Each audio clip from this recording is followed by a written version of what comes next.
I'm characteristically brief because we've had lots of speeches and I'm afraid I missed most of them. I apologise for that, but I had to vote against the welfare bill tonight, and particularly the cuts in disability benefits, so I'm afraid I had to be there the first time.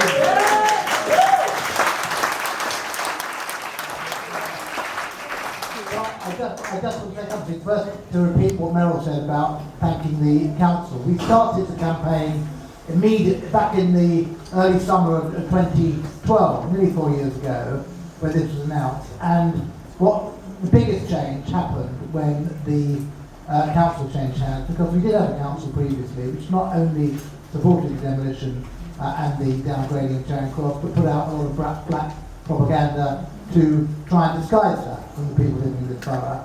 And overnight we changed to a council that's been completely supportive of the campaign, and not only that, has organised 5 councils across the region in order to do that. And I think if anybody thinks voting doesn't matter, then that one achievement, I think, is worth it. Two other groups I'd like to thank you to. One is all the staff. I've heard Dr. Sean speak before. I think it's fantastic. I think the junior doctors are fantastic, which is why I've been on all the demos. But all the staff in the NHS deserve our thanks. And they deserve our support.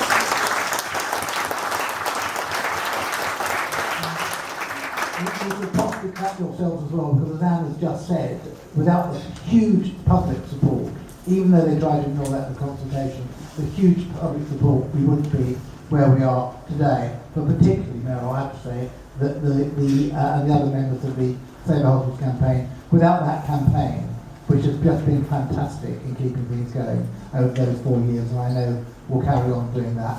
And one of the best things that they did recently was to, was to get into the mayoral debate and to ask these 6 candidates for London Mayor about the Charing Cross campaign, make sure it got on the media and got their response. And I was very pleased to see that they all knew about it.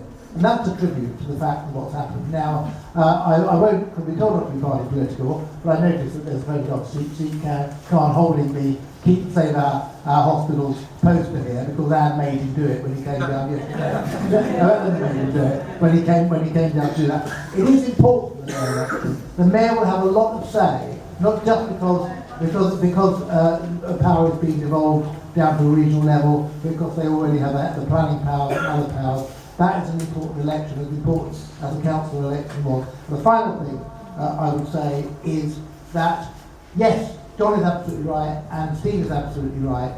They're on the ropes over this. The reason we haven't seen this business plan, the reason it keeps being pushed back, is the sums don't add up.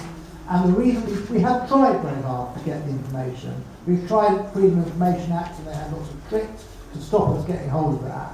But I speak to, and I know a lot of other people here do, pester them every week, the ministers in the House of Commons, the Department of Health, NHS England, CCG, Imperial, and there is a wall of silence. But behind that, I think there is real panic and real chaos, because they do not know what's happening. And I believe more strongly than I have at any point over the last 4 years, that this plan is falling apart. And that thanks to things like the Mansfield Commission report, we are winning. So all my message would be, I know it's a fantastic effort that people put in. We just have to keep going. I believe we'll win, and I think we are going to win.